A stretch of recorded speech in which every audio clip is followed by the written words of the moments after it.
All right, guys, welcome to another episode of Elevated and Chill. I love it. Episode 7, lucky number 7. I'm your host CJ, along with my co-host Dougie Fresh. Dougie, what's going on, bro? How's everything? Yo, things have been really, really great. Like I cannot believe we're at episode 7. It feels like this journey has been kicking off strong and every Mhm. episode is getting better as we And go. So I've been loving that. Um from a life and mental health check, like things are going really, really well.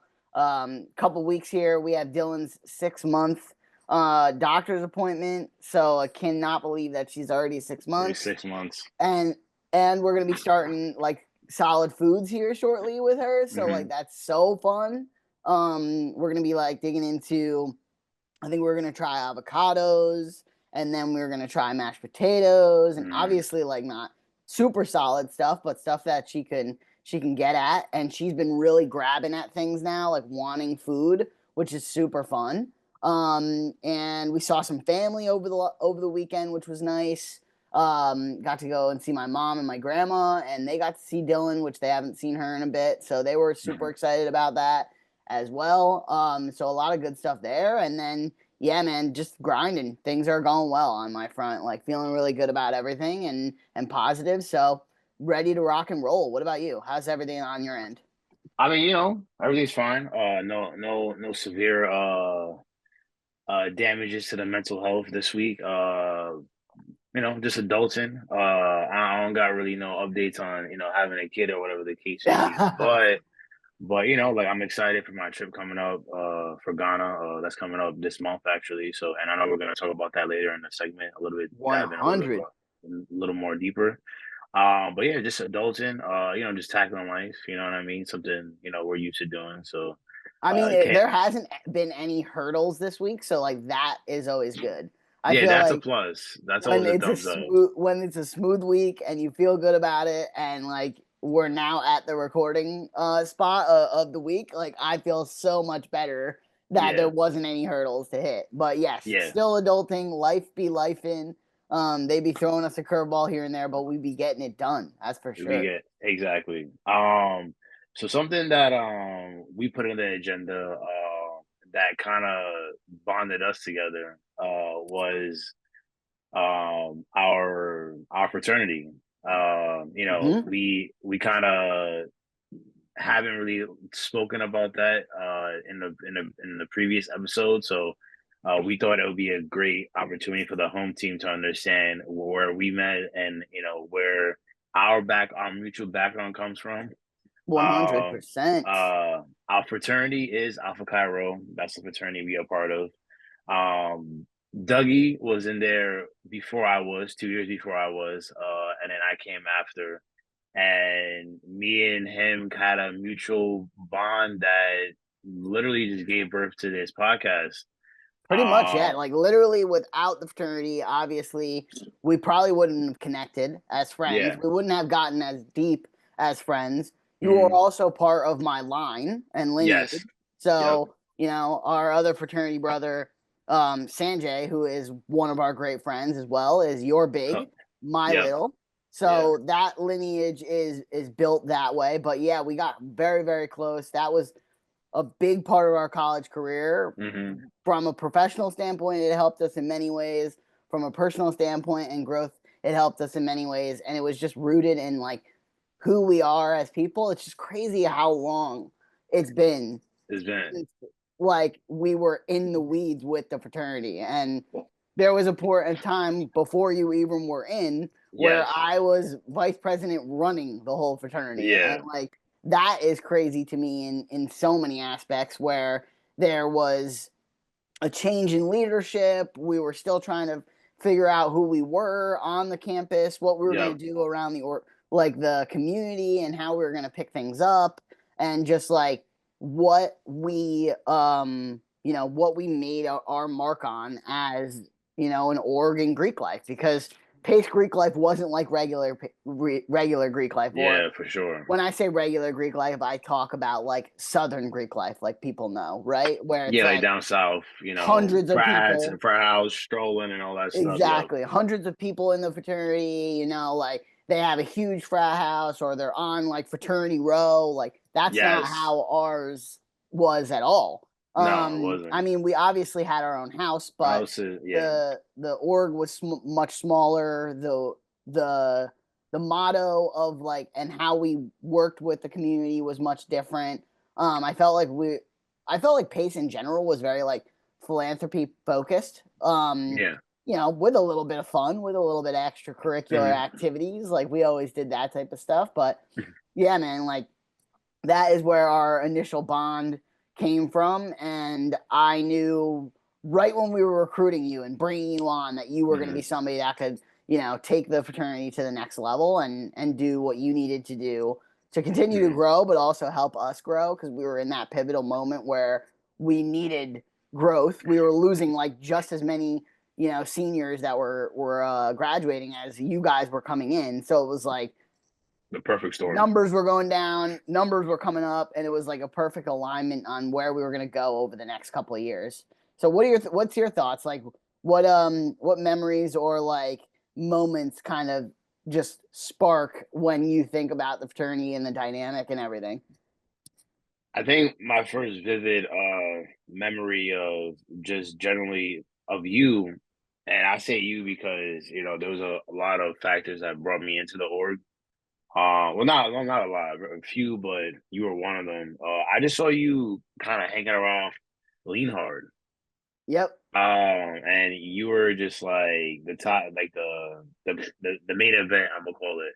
And everybody was around you, and at that time you had your blue Acura. Yep. I remember, yeah, you had your blue Acura, and you were like the hot shot. You know what I mean? And not in a braggadocious way, but it was just everybody was around. So I was like, it piqued my interest. And then from there, like, I just started meeting a lot of the other brothers too. And you guys had like a diverse background. And then I started just thinking like not necessarily what you guys could do for me, but what can I do for you guys in terms of how can I help elevate the org and stuff like that. And then I started going up to the house. At the time, Joe knew somebody in the org, and then me and him were roommates. So we kind of from there started going up to the house, and then I started hanging out with you and Stoyan, and Mm-hmm. then Stoyan and yourself. We're just very just like chill guys. You know what I mean? Yeah, our door And we had like the always open door policy, I felt like. yeah, you So guys, everybody just came through, we hung out, like we were excited, like we brought the energy and that like drew attention to everybody. to Yeah, us and to everybody. Yeah, I felt like yeah, that was one thing that I always tried to do while we were either in the house or out like, yeah, presenting ourselves either at an event or just like a get together or whatever was to here is the core of who we are, which was like our motto, like let's like be men, right? And do yeah, this day, like let's show everyone who we are and do it in the right light. There was yeah. other fraternities on our campus that did not do that the Do same that. way. And I I th- wanted to make sure that we at our core did do that. And that was what attracted you, but that was what attracted other men yeah. and brothers as well that came after. And I think for like you having that open door policy, which was fine, and that was something that I admired. But I kind of took a different approach when I was in the org. I kind of took like a more of a mystique type of um approach to, in a sense where not that nobody could come into my room, but it was more so like if you did come into my room, it was more like I invited you. I invited you and stuff like that. So I hold it. Not to say like anything you because what you guys did, you guys created an environment that allowed everybody to be there, which would ultimately be the foundation of what we were when after I graduated, because everybody was coming down to our house and visiting our house and stuff like that. But I think it was structurally. Sorry, didn't mean to cut no, you go off, ahead. but like structurally, the way that it was set up because of how the house was set up And Yeah. you lived on both floors, right? Like, Yeah. No, or I lived on the third floor my you whole. only live on the third floor. Okay, so Yeah. that was the difference of the dynamic was Yeah. the second floor, the foot Was traffic was wild. Like wild. always people all the time, right? And then when I moved to to the third floor, the dynamic was different. I didn't have the open door policy the same way as we did. Exactly. Not as many people were up there, and you lived in the other house that we had too. Yeah. So there was like the give and pull of like, are we hanging out and having a get together here, or are we over there? And like, how are people's dynamics going to Yeah. be within those houses? And yeah, I totally get what you're saying, but I feel like the floor situation, like because everybody was there, the bathroom was right there, like there was Yeah. foot traffic coming. That was the reason why we were like, ah, fuck it, whatever. Everybody come in and do what they Yeah. want to do, you know? So yeah, and then also my question to you is what was the reason why you joined Alpha Cairo AXP as we like to call it? Honestly, like when I was being recruited from multiple organizations. It wasn't just Alpha Cairo. Hmm. Um, there's a couple of other orgs that are on our campus, DKE, as well as I think Phi Tau was on Hmm. on pace at the time, but they were definitely not my first choice. But the reason why I chose Alpha Cairo was not only for the guys, but also for the kind of the cultural fit. Like it felt right. Like there was a dynamic where I could kind of come in and do what I wanted. Some of the, like I said earlier, some of the older guys were leaving, and they needed a new leadership. They needed a new regime, I guess you would say, to kind of start building us in the right direction. We had a decent foundation, but it felt like there was a lot of like building blocks that I could work off of and bring my experience or like my leadership to the table for it. Um, as well as I just didn't know 100% where I fit in. And I honestly like think about it now and I'm like, I don't even know if I would do it again in the Yeah. same capacity. I'm not sure if I would go and be in a Greek org again. I don't, I never regret anything. I never would not go back and have the friends that I had at Pace, right? Because look at where we Yeah. are. Look at all of the guys that Hmm. we have such close bonds with. But there's just like a difference in the perspective of now being, out almost 8 years. Um, but yeah, like what drew me to the fraternity was it was a group of guys that cared about each other and wanted to grow together, stuck to their guns and the model, and were culturally different. Like I came from a background and not that as much culture spin as that. So like there was a bunch of doors that were opening, and then the opportunity almost landed in our laps of like you can come in and you can make a huge impact and a huge difference to how the organization was going to be, right? And then Hmm. within 1 year, we won a Walden Award. Like we won best fraternity out of all of the fraternities nationally, Yeah. and that was all off of the hard work, grind. There was a lot of different shit. Like we also had to worry about, like I said, there were seniors leaving that didn't really care. They were packing their bags. They were done with the experience while we were just starting Yeah. our road, and it was a heavy lift. But yeah, that was what really drew me in was all of the Yeah. different guys and the culture and like how they were bonded together through just like the unified thought of here is this group of dudes that are going to try their best to do the best they can and make a really big impact and leave an awesome legacy afterwards. Yeah. What about you? Like what else kind of, brought you in, and then also what made you want to like take the steps that you did? Because obviously, you were VP, you ran Yeah. the fraternity for a bit after I had graduated. Like what was that dynamic? Well, I was very apprehensive at first of joining any type of Greek life because my brother was in Greek life as well, and his experience wasn't positive on his end. But for me, that kind of made me kind of nah, I'm good. And I was always the type of person like I just I didn't really need no type of association. I like doing my own thing. But again, like seeing you, seeing Stoyan, AJ, Sanjay, you guys uniquely like fit together. And you guys are all from like different backgrounds, but also just kind of mesh well. And not you, but AJ, Sanjay, and Stoyan were always around our, you know, always around me and Joe and stuff like that. So Joe's my roommate, by the way, home team. And me and Joe go way back to high school, and hopefully we'll get him on the pod Yeah, down the definitely. road along with all these people, so you guys can connect the dots. But I think for us, it was more of a. I think for me, it was just that unique difference, and there was a lot of cultural differences. And then, like I mentioned before, it was more so like not what you guys could do for me, but what I could do for you guys. And it was kind of like that mutual understanding. And yeah, then I eventually got, you know, the bid and stuff like that, and I ended up pledging, and I don't regret it at all. I mean, I would from there, my class in general that I pledged with, dope guys. I'm still friends with them today.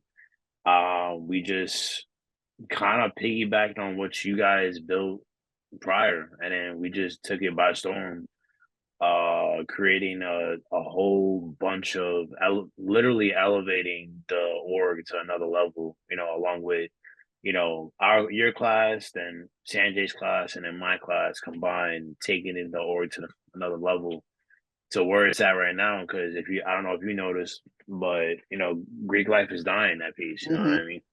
So just to see that our org is the last org standing, that's just the imprint of what we built prior to when we were pledging, when we were in the org. And just being like, being VP was just kind of a great experience for me because I was more so just hands on with just dealing with things internally and structurally on how the org ran. And I couldn't do it without my counterparts, to be honest. But just having that structural dynamic that we had in the org off of what you guys built, and at a point in time, I was attached to your hip. That's really how we became close. Is I was Hmm. always in your dorm. That's how me and Jan got close. Me and Yeah. you got close. Like my sophomore year was your senior year, and I just was like, I'm just gonna learn everything I can, and from there, you, It was like basically shadowing. yeah, I was shadowing, and then you passed the baton, and I just was all right. Yeah. Let's rock and roll.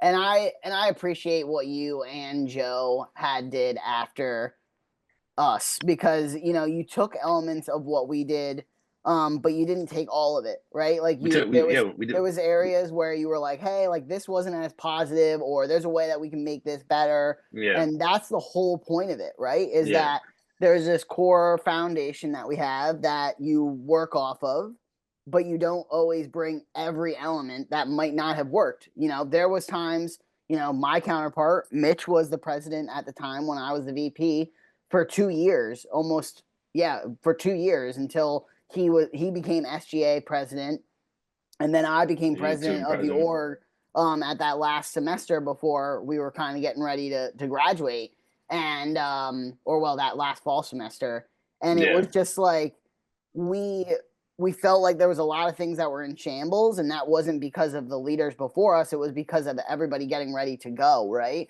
So yeah, we were like, how do we just make sure that we have these like 5 to 7 pillars that work, and then let's bring guys in that uphold will, them. yeah, will have that same standard, but also build off of them. Like, don't do the exact same things. Don't make the exact same mistakes we made. And that was something that I really appreciate that you and Joe and Matt and the other e-board members did, was Chris too.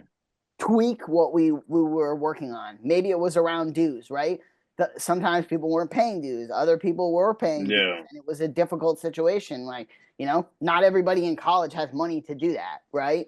yeah, But you guys set up payment plans, and Kevin was on top of people and wanted yeah, and everybody to Kevin feel too. like they were involved, and he set a standard that was totally different around the finances of our organization, right? And him and Matt did. And then there was the structural stuff that you guys did where you have to abide by these things. You got to do these Yeah, things as they will help our organization grow. And that was something that I just felt like you guys were always mindful of and was harder to do in the beginning because there was like so much more like turmoil happening. And not saying that in a negative light, it was just there was a lot of stuff getting mixed up before we yeah, could really feel like we're in a good spot, you know? yeah, yeah. I think when you were in the org, it was more you guys were structurally trying to establish yourself, and then when we got in, I got in the org with my counterparts.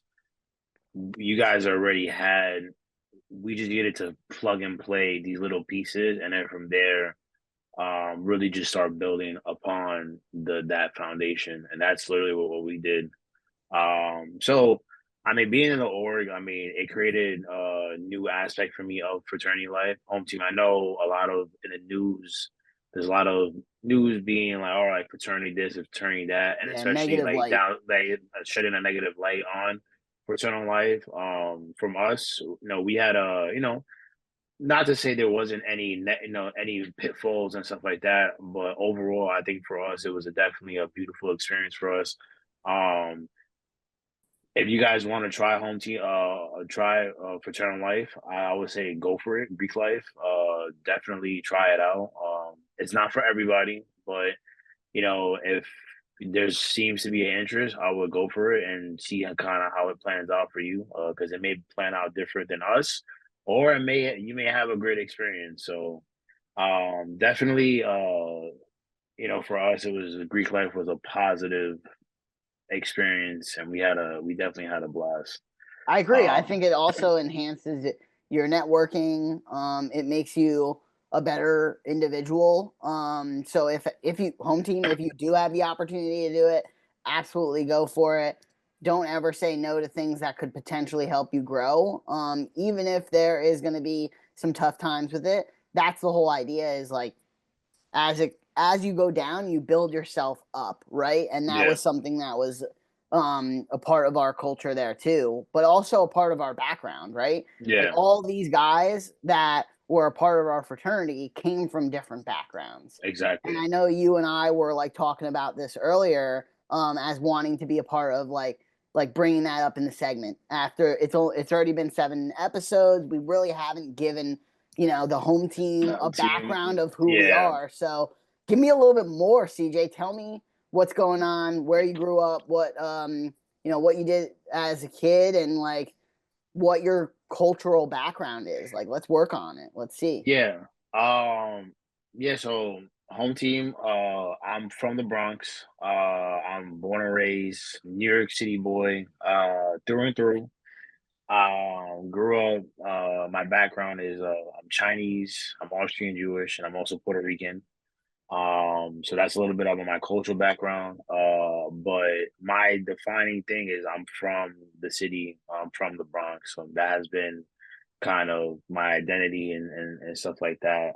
Been here for 27 years. I'm going to be 28 this year. And there's a lot of things in the city that you just kind of learn as you grow up.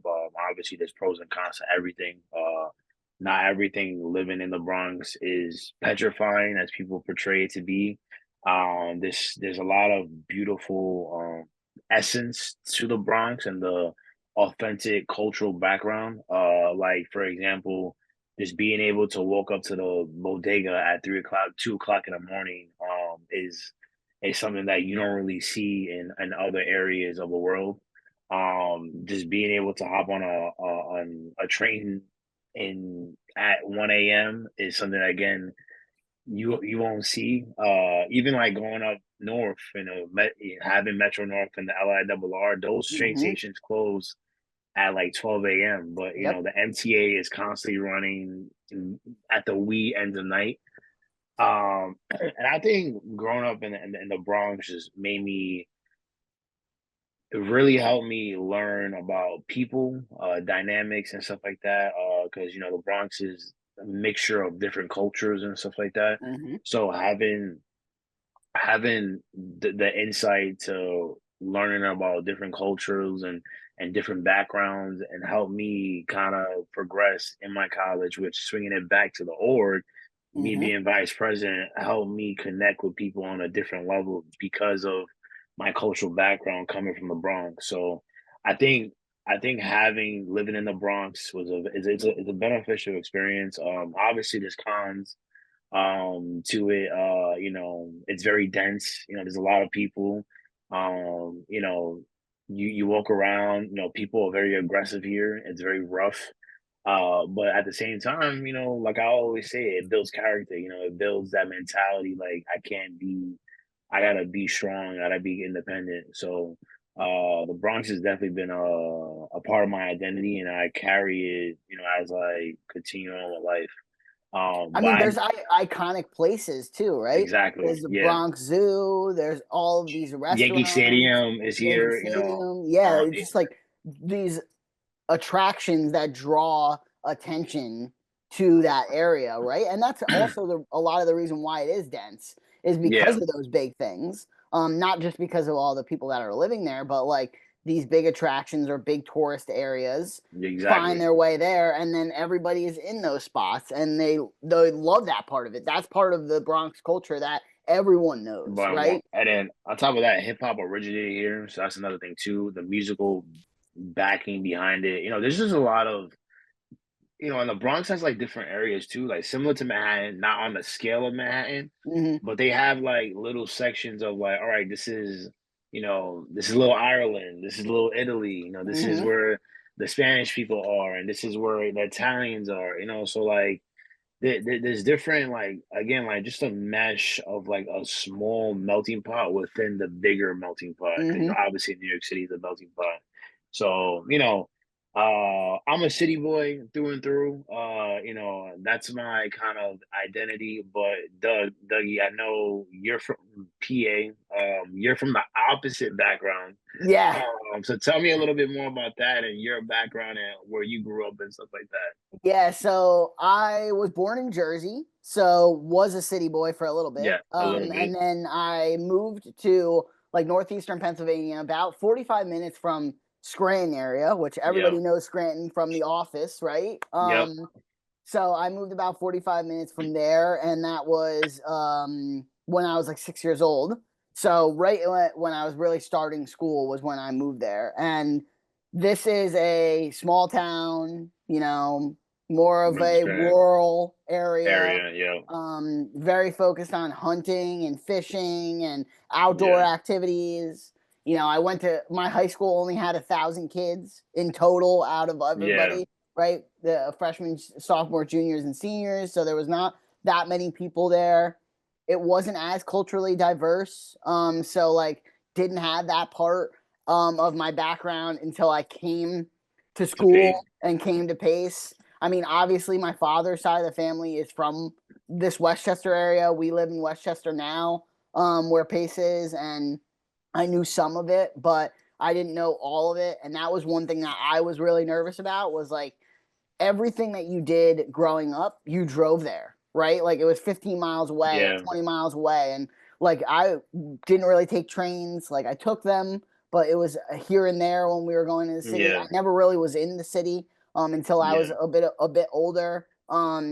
And then I was like very like culture shocked. Like I went from Yeah. being like, here's the no one, right? When we would walk down Main Street, there's like 50 people. And now you get off of the train and there's 50 people in this small little area right next to Grand Central, which has 8 million other fucking people there. Yeah. And it's like, oh my gosh, like there's so many people here. So People. like Yeah.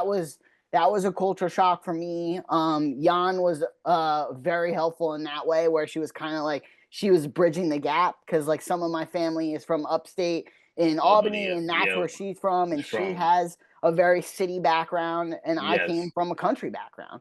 I loved Hunting. bow Yeah. All that. hunting. Yeah. I would go snowboarding and skiing. We would do a bunch of like skeet shooting, like shooting shotguns and all of that. Yes. Like had that type of background, going fishing, like everything. And then coming here, I still had like that city boy esque feel because I didn't grow like I grew up there, but I wasn't born there, so I still had a like a little bit different, and my vibe wasn't there. I wasn't the guy that's wearing, a cowboy hat and cowboy boots and camo to school. Like I Yeah, didn't, yeah. I wore uppity Jeans. clothes, jeans, Abercrombie, American Eagle, like very preppy person. So I Yeah. still stood out. I'm loud, my Yeah. personality is different than some other people's. So that was where that kind of came from. And now I am European Jewish, I'm Irish, I'm Polish, I'm French, I'm a bunch of basically what Eastern Europe Well, pretty much yeah. all together. And coming into college, I didn't have any of that experience at all. I didn't really know any of that. And now I've grown to love and enjoy being in the city and all the great things that it has. And honestly, we're looking around for houses now, and I want it to be close to a train so that I can get Yeah. into the Go city to the and city, have yes. easy access to stuff. Like that's not how the world was when I was growing up. Like I said, you had to drive everywhere. The closest place where our mall was 45 minutes away. Yeah. The big thing in our town that was awesome was we had a superstore Walmart. Like that's not that big. That's not that cool, right? Everybody hung out at the Dunkin' Donuts. Like it was like and or like a bagel shop that we had. Yeah. Like it was just a different culture and like a different way of life, which was very cool, but the pace Yeah. was not the same Yeah. as what I wanted it to be. And that's where we are now. Gotcha. That's what I want where I want Dylan to grow up in is where we are, right? It's a little culturally different. Her parents are mixed race like mixed race parents, like Yeah. biracial Biracial, yeah. parents. She has a bunch of different cultural things that she can be involved with you, with Hmm. Stacy, with our other friends. Hmm. And that is not how I grew up at all. Yeah. I'm not saying that I was sheltered, but I am saying that there was just things I didn't know until I got older and I Yeah. went out and I adventured on my own and found them, right? Where you were just talking about how you basically grew up in the city. You know Yeah. nothing other than you and your The brother city. and your mom walking from point A to point B real easily, right? Like Yeah. that wasn't how we were. If I wanted to walk, I had to walk 100 miles basically to get anywhere I wanted to get to, you know? Well, well, I mean, I've been to Scranton. I've been to that area in Pennsylvania, just visiting and stuff like that. And yeah, you're right. It's a desolate area. You gotta drive everywhere and stuff like that. And even though I only been there a couple of times, it's also like a culture shock for myself because just the difference. So but like how you're mentioning you like being not having access to the city, you like going to the city, you love it. Sometimes I like going to a desolate area because I don't want to be hearing the trains. I don't want to be hearing Mm-hmm. cars honking all the time, and maybe I just want to walk by myself. You know what I Mm-hmm. mean? That's just something you can't do in the city. So, like I said, there's pros and cons to everything. But I would have changed the way I grew up because it's literally part of my identity. Everywhere I go, it's always spewing enormously my New York accent Yep. and how I talk and stuff like that. So everybody's like, "Oh, how's New York? How's New York?" And I'm like, "Well, I'm here, and I want to know what you guys do over here." Yep. You know what I mean? So, yeah, definitely. And I agree too. I don't think I would change anything about my background because it brought me to where I am and it shows who I am. But it also helped me become easily more open to Yeah, things that I didn't think I would be open to, and yeah, there's like a whole different world that we live in and grew up in separate areas. But like you said, there is times where I don't want to deal with being around neighbors or walking my dogs with leashes or like having to worry about being congested in a small area with yeah, a bunch of people. Like growing up in what everybody would know as like the Poconos, because that's where like I grew yeah, up, it was totally different. This is a yeah, rural place. Yeah. The city is an urban place. There's a Place. Yeah. lot of people. There's a lot of things happening. There's a lot of lights. There's a lot of movement. There's a lot of everything, right? There wasn't that many. There was maybe one traffic light in a 50-mile radius from where Yeah. I lived. You know, like there's just the world was different. But it's pretty cool to think about like where people's backgrounds are or where they came from and how they came together. And then look how mixed like we are now, right? Like there's so much stuff around like what we do and us elevating each other that has Yeah. comes rooted back from our backgrounds and how we grew up. So Yeah. Um, Along with being in the city and stuff like that, the city maps are changing. yes, Me and you were chatting about this briefly during the week. They're going from the. It seems to me that the only change that they're doing is just bowling the lines, like the what are the train lines. But yeah, I think our conversation was it's been 45 years. yeah. It's been 45 years since somebody said, "Hey, let's make a change around these MTA maps so that it's easier for people to understand." Yeah, Right? It felt like if you look at the map now in comparison to what it was old, like what we all know is it's super congested in the old version. Like there's yeah, so much going on that if you had somebody, that was touring the city and trying to exactly. find their way It's very around, you don't know. You need somebody that knows where to go. And that was yeah, something that I always loved about going to the city with you or going to the city with one of the other brothers was like you guys knew where we were going.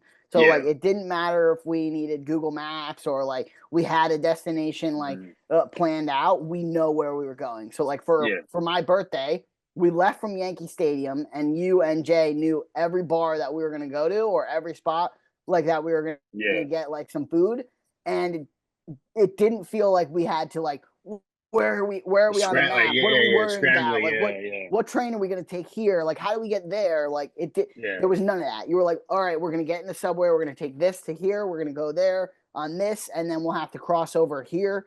And it just felt easy. And I feel like the new map seems like that. I feel yeah. like people will still, find their way and getting lost, but Cost. after 45 years of making a change, like what took you so long is the Yeah. question for me. I think this is probably because I'm a city boy. I think the old maps is just something that I got like used to. So to Mm-hmm. me, the difference in the maps don't really matter. There's a few lines that I really don't know about, to be honest. Like I have to take the AC and the E to work now, and I'm not really familiar with those trains. Yeah.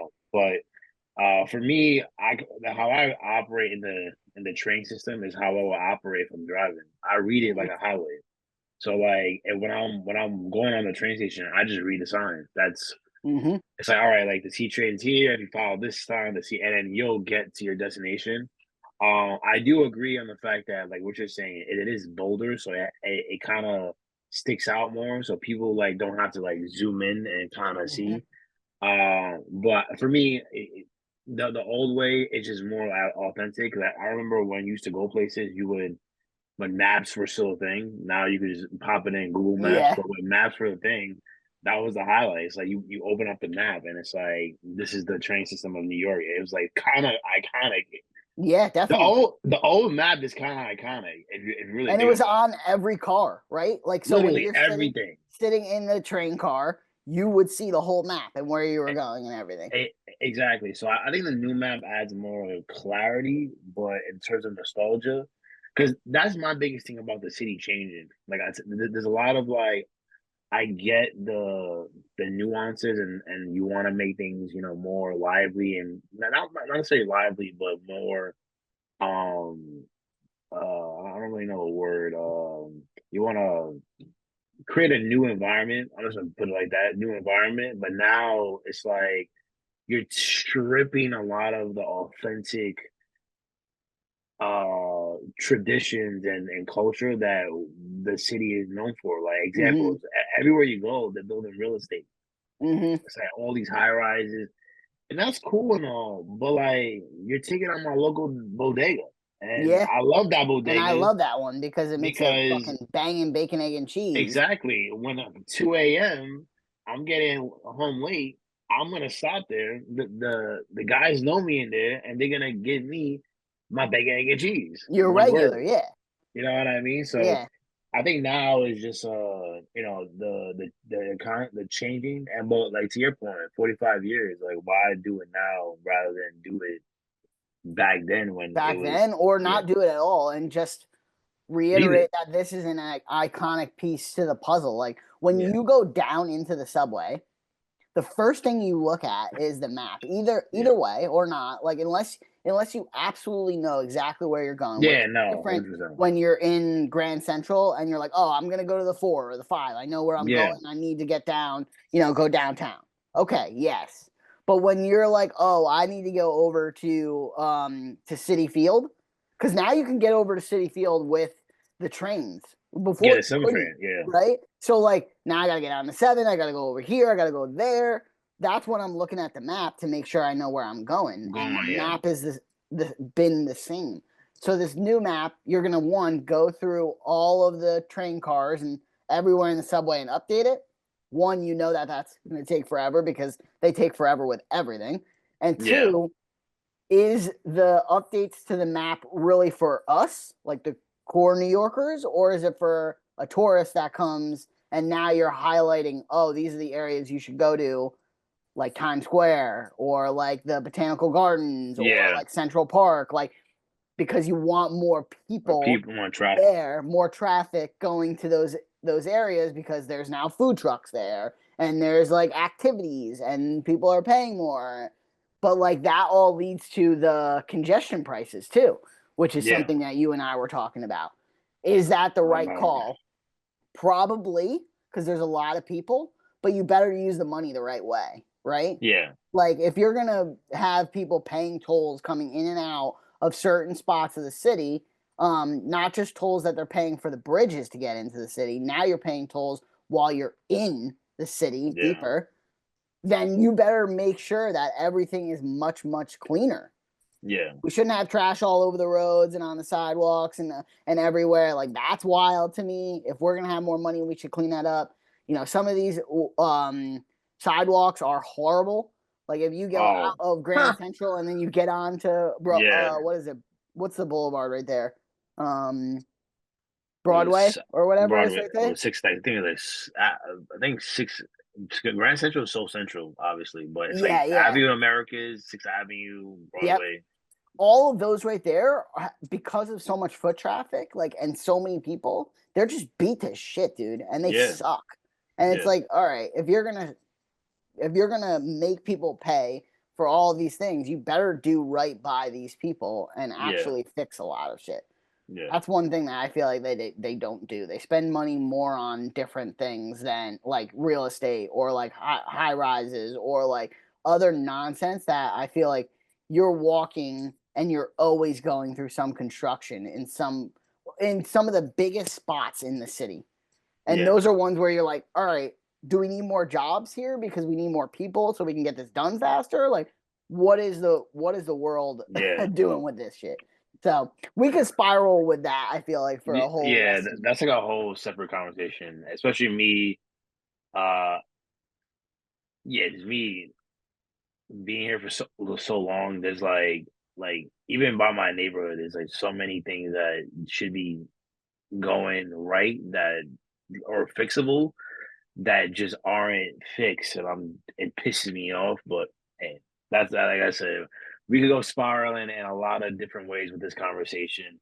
But speaking about tourism and Mm-hmm. traveling and stuff like that, um, You're going to tr- Ghana in a couple weeks. So I tell us am a little bit about what you got planned for the trip. One thing I wanted to ask you was like, what is the best advice for traveling outside of the country? Do's, don'ts, must haves, shit you leave at home. Do you go with a travel agency or do you do yeah, your own itinerary? Like, what do you think? I feel like Jan and I haven't been out of the country like very far. We've either done Mexico or we've done Canada. Yeah. So tell me a little bit about it. Like what's happening with the trip? Like what do you got planned? But also give me some advice on if I was to leave the country and not in neighboring countries, you know? I mean, to be quite honest with the home team and stuff like that, home team, you guys probably have more advice than I'll be able to give because a 100. lot of you guys probably travel in different parts of the world more than I have. Ghana is literally my first trip out of the country. So, however, in terms of like when I mean out of the country, not I've been to Mexico, I've been to Hmm. DR, I've been to Canada, but in terms of across the pond, it's my first trip.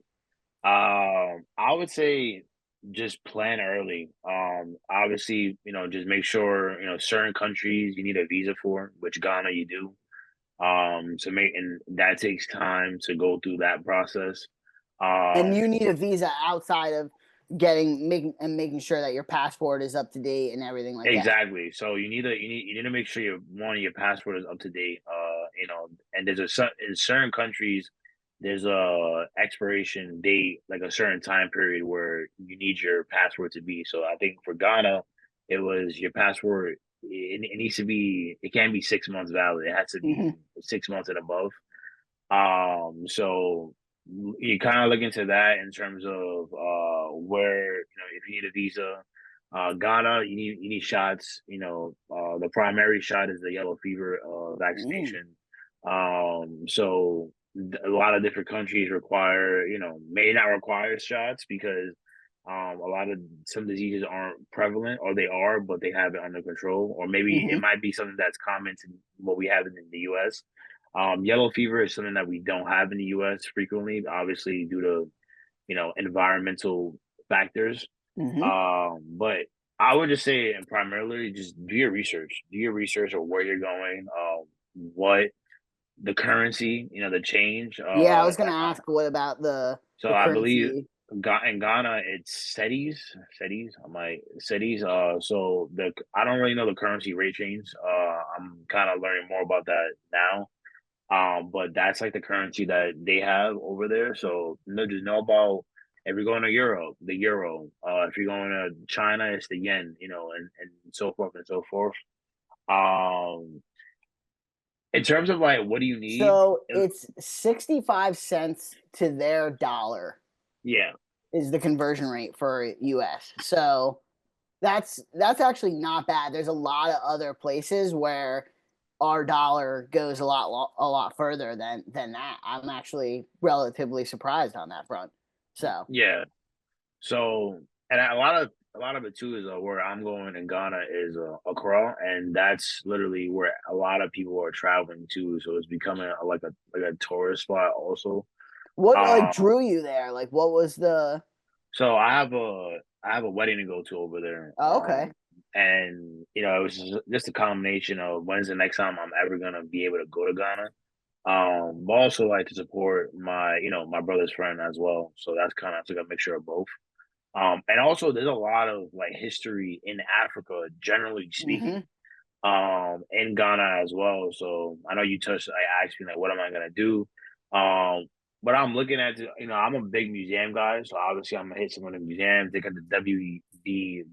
Dubois museum there as well. A lot of waterfalls, and they have like a national park and all that stuff. So me and my Now, brother are is gonna Ghana in the rainforest or no? Ghana. Ghana's a country, so probably there's rainforests there as well. If you kind of go on like the outskirts of the city, where Yeah. I'm going, where I'm going to Accra is it's a city bound, so there's a lot of like city aspects to it. But there's like a bunch of things to do in Ghana and stuff like that. And just like the beaches and and all that stuff, it kind of well, me and my brother are definitely gonna dive into and stuff like that for sure. Um, but yeah, I mean, we kind of in terms of like a travel agency, it wasn't really a travel agency. We just asked my brother's friend like because he's been there, he lives there. Hmm. So again, it just goes back to like if you know somebody that's been going to that country, it's kind of like when somebody comes to New York and like they're like, oh, like Chaz, like you What's live the in the best city. places to go to? Like, where should I What's the go? exactly? How should So it's I? kind of asking the same thing in there. If you have somebody, that's obviously better. If you don't have anybody, then ask somebody that's been there already. You know what I Hmm. mean? That maybe it's not from there, but it's been there. They could tell you certain things. Um, so that'll be my whole spiel on traveling outside of the country. Would you like go and get like pre-check like so that it makes it easier Yes, like yeah. So I have when global you're entry traveling? now. I have global entry and pre-check now. I think pre-check is not really is more so like a domestic thing. Hmm. Global entry is where it'll expedite things when you're coming back into the country. So I know coming back from Mexico, that Hmm. fucking line was ridiculous. So that was one of the reasons why I was like, I'm getting global entry 100%. So just coming back from countries, it'll just make it very much simpler to like just go through the lines and stuff like that. So definitely would Yeah, recommend streamline the getting. conversation, like make sure that, Yeah, you're understanding the questioning and all that. I think that that was ex- some of the stuff that was like difficult is like now you're on a line for 2 hours or yeah, so, and then you're getting questioned after that, like, why did you go? What are you bringing back? Is there anything perishable? Blah blah blah. Like all that stuff, yeah, that they rattle off as a TSA to make sure that you're not bringing any shit into the country. Um, yeah, it was definitely weird when I was like traveling to Canada. They asked if I was bringing like any meats or like cheeses or anything into their country, which is funny because you're like, why does it matter if I'm bringing food or not? But like they're very particular about you yeah. bringing food. Like it's the same thing with other countries that they're particular about what you're bringing in or what you're taking with you. Yeah, so it's just like an understanding of where you're going, like kind of just do your like I said, do your research on where you're going, what is the environment there, what are you expecting there. So that would just be my biggest advice. Home team, if you could probably advise better than I can. I'm pretty sure a lot of you guys have been all over the world, in different parts. So definitely share your thoughts on what are the do's and don'ts of traveling outside of the country and that I would probably want to know more about it, and so it would probably Yeah, better. definitely drop it So in the comments. I want to drop it in know the comments. the must-haves that you got to do, like you were saying, Chaz, is do your research, or CJ, do your research, make sure that you're good around the visas. If a country needs that, make sure your passport is up to date and you have everything that you need. Make sure you have the vaccinations that you need to go to places. Yeah, Like those are obviously must-haves. But there's definitely some other stuff out there, home and team, just that you be all smart know. for sure. Just be smart about where you're going. Like I said, not every area has its pros and cons, and that's relevant in other countries as well. So just make sure you're smart about what you do. Don't go somewhere where like you don't know what the hell is going on because not only you're not in the U.S., but you're in a whole different country. So just make sure like you're doing things smart. And you're taking advice from the locals there, that may or helping you and stuff like that. For sure, that's But my it seems like travel tip. you have a really good itinerary in place. A wedding over there is gonna be beautiful. Beautiful, Like it's a yeah, completely different country for you to go see and explore and have fun.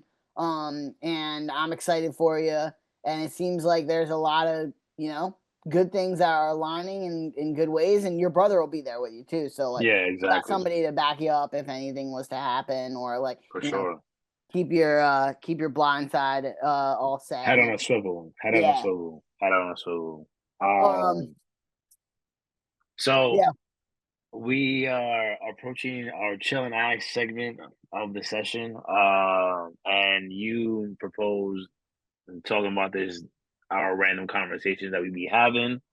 One of the questions at home team, we would love to hear your answers because this is a unique one. The first question was, if you could have one superpower, what would it be and why? So, Dougie, if you had one superpower, what would it be and why? Yeah, if I had one superpower, it would be super speed. Really? 100%. Yeah. Like, I mean, Flash is my guy either way, but like Yeah. super speed to me is the best power. One, you can time travel. Two, you can get anywhere you want to get to. Three, you might know things before other people know things. Yeah. But why would I want that? Like, I feel like there is like a leg up to being able to see potential futures or go back and not correct, because I don't think I would ever change the past, because you know if you change the past then you change the future and it breaks a whole new timeline. But to go back and see where I made mistakes and what I need to be able to do to improve them going forward so I don't Yeah. make those same mistakes, that would be why I would want it. Like, I feel like there is so much around super speed that like makes you that much better of an individual, but then you're not the hard part there is then you're not invincible. Then you can easily get hurt or easily get like trapped somewhere in the past or the future or like any of that. So you got to Yeah. be mindful of the power at will, you know, and what you're doing. But what about you? What superpower would you have and why? I kind of falter between one, having Wolverine's power of being able to, heal at a rapid rate because, you never know what can happen. If you get shot, Mm-hmm. you can heal. If you fall wherever, you could, heal. Another power that really intrigues me is Charles Xavier's mind Mm. control power. Not because the mind control part of it, but just being able to understand what people are thinking in their brain. Mm-hmm. That would be pretty cool. And I mean, lastly, would be transporting. Being able to transport to different areas will be kind of cool too. That one is more so like just like not being really like a superhero, like But just saving the for world. ease, Yeah, just for ease. Like if I want to travel to Ghana, I'm gonna teleport I'm to there. Ghana. I'm gonna teleport to Ghana, and I don't gotta hop on a flight. I just pack my bags and I'm there. Yeah. Um, I think the probably the primary one is the healing capabilities, being able to heal, um, given anything. But also, like you mentioned, any power comes with any type of weakness. Mm-hmm. Now we all know if you read the comics, Wolverine's he could heal, but at the same time, he has metal in his body, which Mm-hmm. is Magneto's uh being able to get to Yeah. him because of the whole that Yeah, dynamic. that's Magneto's power, right? And like the adamantium, that which is like the Yeah. strongest metal, No, but yeah.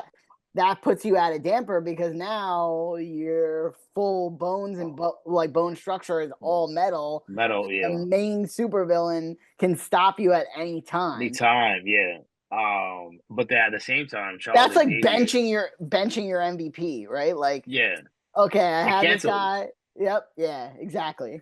Well, on the flip side, Charles Xavier could get to Magneto at the blink of an eye, but so that's why he wears the helmet. Yep, yep. So there's just like, it's kind of cool how like, but I would say Charles, either one of those superheroes capabilities, those would be pretty cool to do. Home team, let us know what you want. If you have a specific superpower that you would want, why? We would love to hear it. Or honestly, what is your favorite superhero in the comics, DC or Marvel? Let us know in the comments. Uh, Dougie had another question. I did. Uh, you want to say it? Go ahead. Yeah, I threw this one out there too. I thought these would be really fun to just like for you and I to go back and forth and chat through. But this one is, if you could be any animal or mythical creature, what would you be and why? So home team, drop it in the comments. What would you be? You could be any animal, any mythical creature. Why would you be that? CJ, what's on your mind about it? Um, Low key, I might want to be a dragon. Watching Game of Thrones and just seeing how like I had like a sentimental connection with these dragons. Yeah, I would probably want to be a dragon. If you're talking about mythical creature, But I always thought about if I was going to be an animal, I'll be one of my favorites, a dolphin or a cheetah. I feel And like dolphin. why would you pick a dolphin or a cheetah? Because those are different animals altogether. Well, Like cheetah. To your original point about superpowers, they're really fucking fast, and yeah, like they just dip in the blink of an eye. And a dolphin is just mad fucking cool. Like you never not see a dolphin and be like, oh wait, hold on, like that's a fucking dolphin. You always like, oh shit, that's a fucking dolphin. Like I want to see yeah. it. And on top of that, like they're very like friendly, but they have like that level of like, yo, don't fuck with me. You know what I mean? So they're That's just because like very they're super smart, dude. Like they're exactly. dumb smart. So either one of those. Well, what about you?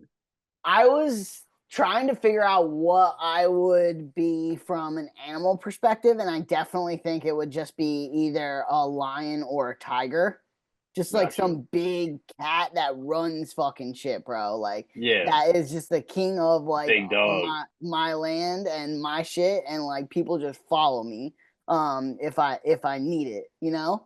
But like mythical, I don't know. I'm trying to think about I'm not what really it into would mythical, be. so Me neither. I'm not 100% like what that would be, but I like the like a dragon. sphinx, I like the like a dragon sphinx. play, and then I was gonna say phoenix because phoenixes are fucking Oh, awesome, right? Like so they wow. would, you know, one their tears can heal anything, and then Yeah, two, if they once they get to the oldest age, if they die, when they die, their ashes they're reborn from their own ashes, like so you're yeah, always coming back, yeah. and like I feel Jean like Grey. that, yeah, that like Yeah. takes a whole another level to a mythical creature is that you can always kind of you're going to return, and then you can also like your tears will heal anything, like that's wild, bro.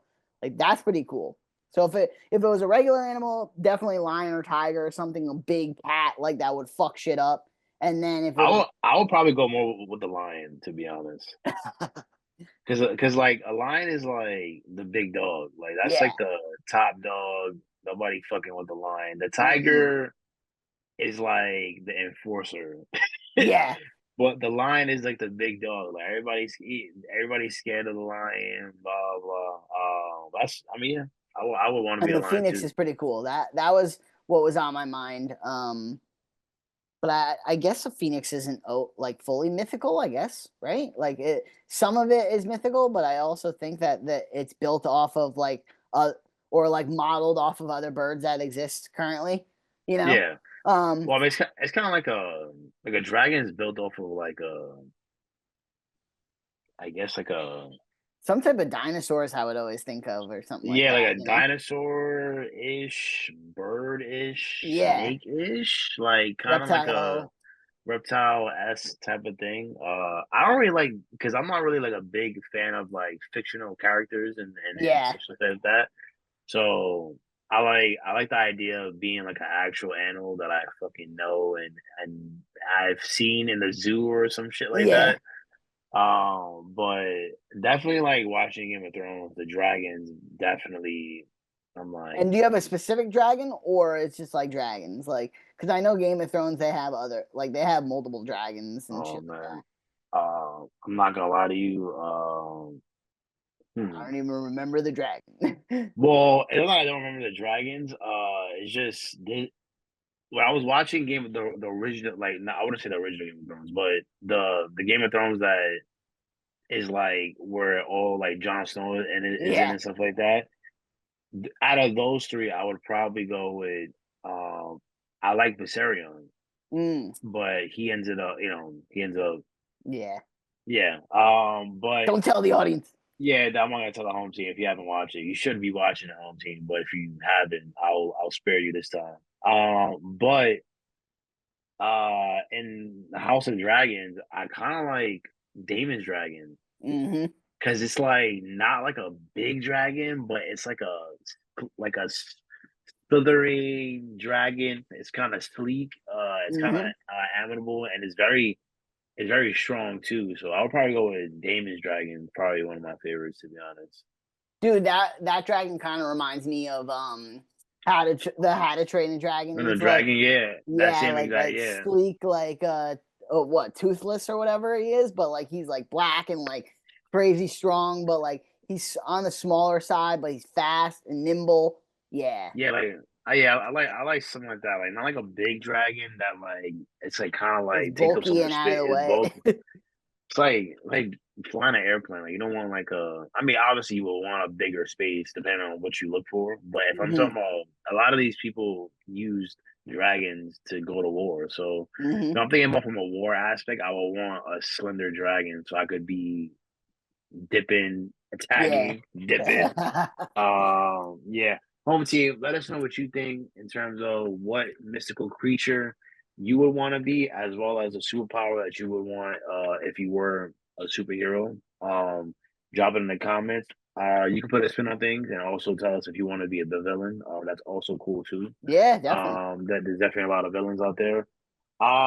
Speaking about villains, I have a big X mark of a villain in my brain right now, judging from yesterday.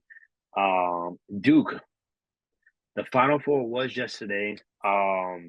It was Florida versus Auburn, versus and then Duke versus Houston. Florida was able to get the job done. Auburn put up a fight, but Florida was able to edge them out. However, Houston versus Duke. Duke was the favorite, but Duke collapsed. Tell me about what your thoughts Dude, about both that was games. the biggest choke job in the entire world. They were up no, 6 points with 30 seconds left.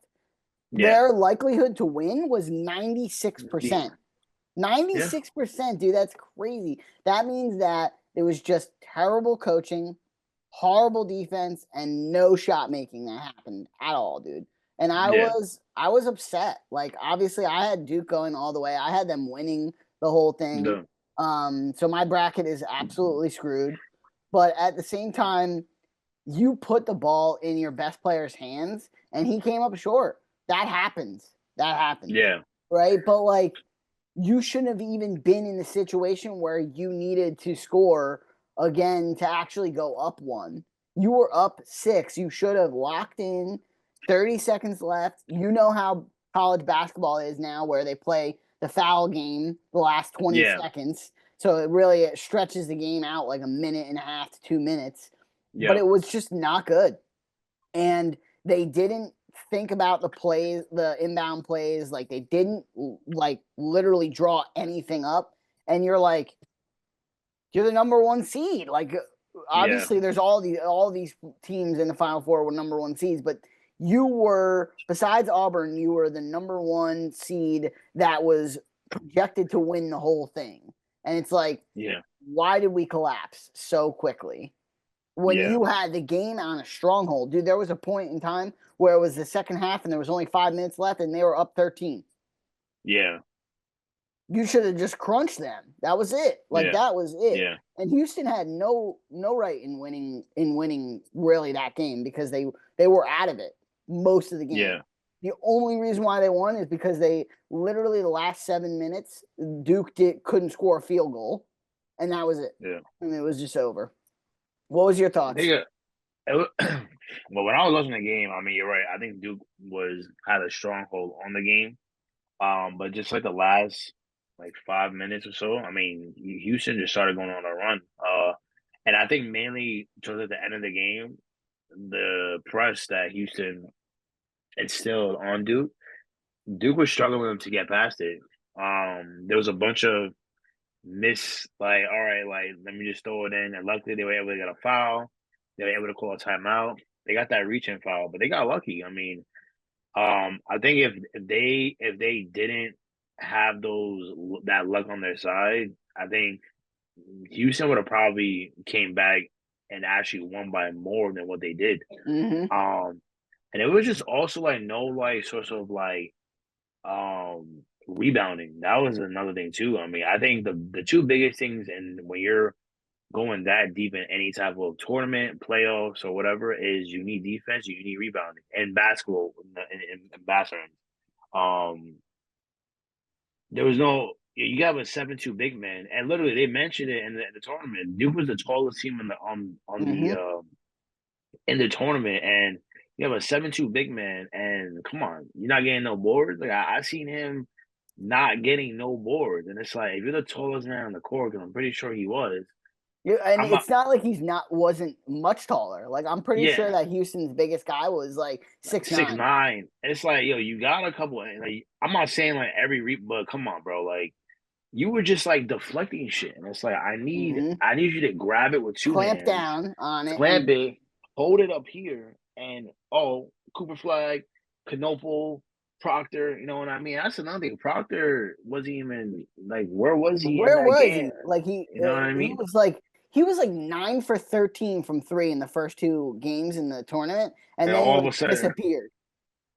And it's like, bro, you are an integral piece to the puzzle for this team to win. yeah. Obviously Cooper Flag did his thing, and I'm not gonna lie to you, that last shot, it just didn't go in. He had a good look. It just didn't go in. And shout out to him for taking that shot. But like you mentioned, you should have never been in that position where you needed to take that shot because you Mm-mm. had a strong lead. You just mentioned 7 minutes, they were 13 points up. And then you cracked it to seven. But not only that, like that play that Houston went up one, Mm-hmm. it could have been avoided if there was defensive rebounding. Yep. It was a 100%. tip in. So I 100%. like it just sucks that Duke lost like that. You know what I mean?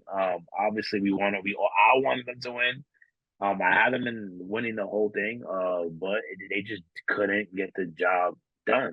And you know what I'm And saying? there was one stat that I kind of was drawn to, which I don't know if it was Chuck or Kenny or who said it, but Yeah, basically they were like Duke has only lost like 3 games, I think, or it was something along the lines of they only lost 3 games where they were under 77 points. Every yeah, time they hit that 77 mark, they won the game. And yeah, that's where they were like, if Houston can keep them under the 77 mark, it's golden for them. And they did. yeah. They ended up doing that. And I feel like Duke ended up collapsing in the most important part of the Game. tournament, in the most important part of the game, and you can't do that. And you throughout the whole tournament had dogged every team, and there was a lot of good teams that you played. You beat the previous team that you played. You beat them by 20 points, and Yeah, you had no right to beat them by 20 points, and you did. yeah, This was that same type of that was that same type of game that they had last night. Being up 13, you should have put the foot on their neck and finish them, and that was it. And keep grinding at getting the buckets that you need to get and getting the boards that you need to get. And it didn't work out, and I'm a little upset. But yeah. I mean, between me and you, this was like the best thing in the world for Cooper Flag because yeah, he showed his worth, bro. He was yeah, stat stuffing the whole time, and he wasn't doing yeah, it in a way that was like a Russell Westbrook type yeah. stat stuffing where you're being disrespectful to people and shit. He was doing it in the right light, and that's just going to give him better I would clause say going this. into the draft. I would say their two best players, which are Cooper Flag and Knoepel, they showed up. It's just Mm-hmm. unfortunate that it was they just couldn't get a bucket, and that happens. But also on the back end, you need. This is where they always say, and I mean, they always say this in the NBA, and it might be different for college because it's only one game. But in the NBA, they say your star's going to win you 2 games, and your coach is going to win you one, and then your role players are going to win you another one. Mm-hmm. Now, judging by every one of them, I mean, they blew out Mount St. Mary's, they blew out Baylor, Arizona. They had they went gave them the most trouble. They won by 7, and then they blew out Alabama. Mm-hmm. You know what I mean? So this is the game that the role players needed to come alive, and they didn't at all, and it's very unfortunate. But the Houston's defense was just they were the underdogs and they played like underdogs and they literally went to the tooth and nail with them and they ended up edging them out. And the one thing I thought it was over, I'm not gonna lie to you, for Houston when they had that reaching Yep, yeah. technical foul, I was like, oh maybe, but they Why'd he hit the ball? Like, what the heck's happening here? it's like, but now they like that edge, you know what I mean? To And keep on Houston's going. two guards are awesome too. Yeah, LJ Crier and Cryer. Sharp. Oh my god, dude! Yeah. Like And when Sharp hit that bucket, I'm like, oh man, this when is he hit that now. bucket, I was like, it's over. It's over. Houston is gonna And win. then and And then like the momentum, the pendulum, you watched it completely shift, completely shift. and like And the then air came Roberts, out of everybody, and you're like, okay, yeah, fuck. Roberts hit those two free throws, and that just packed it up. I think, if I'm not mistaken, it was Proctor that Hmm. missed those free throws. And look, man, you gotta hit your free throws. They're And he was free 80. throws. Did you see what the stats were? He's 86% from the free throw line throughout the year, and he was only 50% in the tournament.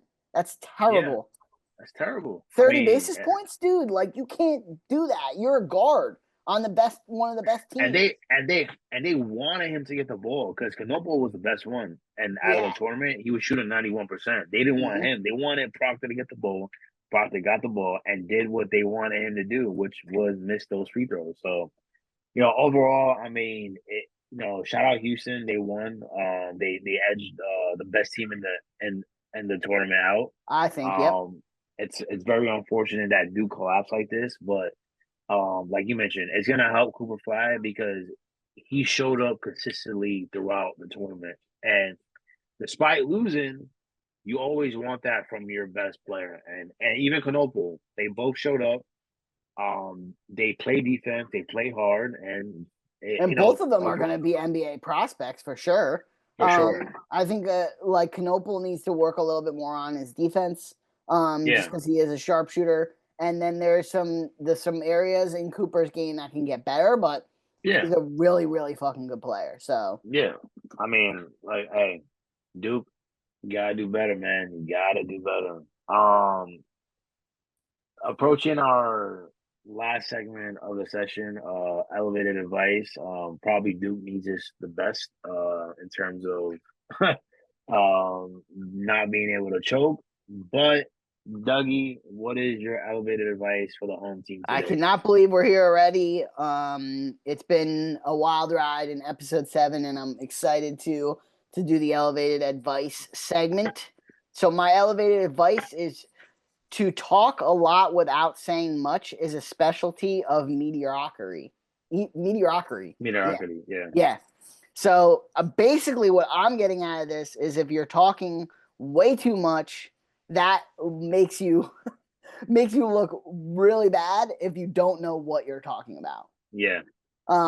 So I think everybody from my perspective is always think before you speak, Speak. always speak in around the ways that you of what you know, No. and don't put yourself into a position where you might not know something, and then you're saying it and then it looks bad on your person, on your legacy, on who you are. And always just think through what you have to say before you say it. Like that is the big piece to that puzzle. What do you think, CJ? What are your thoughts around the elevated advice? Yeah, I mean, I always say this: if you um one to think before you speak, and another thing too is if you don't really know something, don't speak on it. If you have no knowledge on anything that somebody's speaking about, whether it be personal or just a random topic, just don't speak about it. Because if you start spewing shit and that person knows what they're talking about, they're gonna catch you. Normally, Mm-hmm. what I do if I don't know anything, I just start asking a shit ton of questions. That one keeps me in the conversation, but two lets the other person know, like, all right, he doesn't know anything about it, but he's inquisitive to know, to want to learn. And then, Mm-hmm. like, you pick and choose like what the connections are and what they're saying. So yeah, that I mean that's pretty accurate. Talk, don't talk, think before you speak, for Yeah. sure. Like don't overdo it. Don't try to, muster up some thoughts that might not be what is an Yeah, accurate fact. And like you said, if you don't know something, ask that question yeah, instead, yeah, and don't look for like you sure. put yourself out there. So, what was your elevated advice?